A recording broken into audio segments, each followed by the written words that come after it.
పురుగుల మందు చంపేది పురుగులనే కాదు. ఇది ఒక రైతు కథ. అనగనగా ఒక ఊరిలో రాజు అనే రైతు ఉండేవాడు. అతడు తన పొలాన్ని చాలా ఇష్టపడేవాడు. కానీ ఒక సంవత్సరం పంటను పురుగులు తినడం ప్రారంభించాయి. ఆహారం పోతుందని భయపడి రాజు బలమైన పురుగుల మందు కొనుక్కొని పొలమంతా పిచికారీ చేశాడు.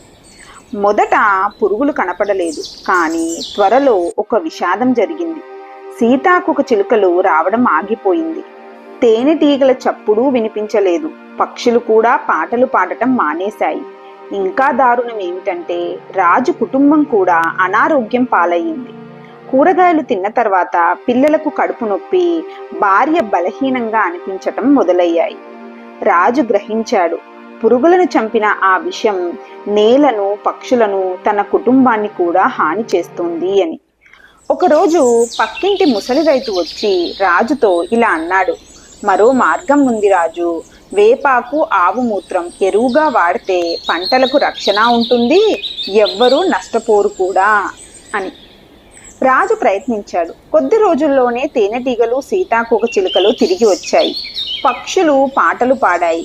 కుటుంబం ఆరోగ్యంగా పెరిగింది, ఎందుకంటే వారు స్వచ్ఛమైన కూరగాయలు తిన్నారు.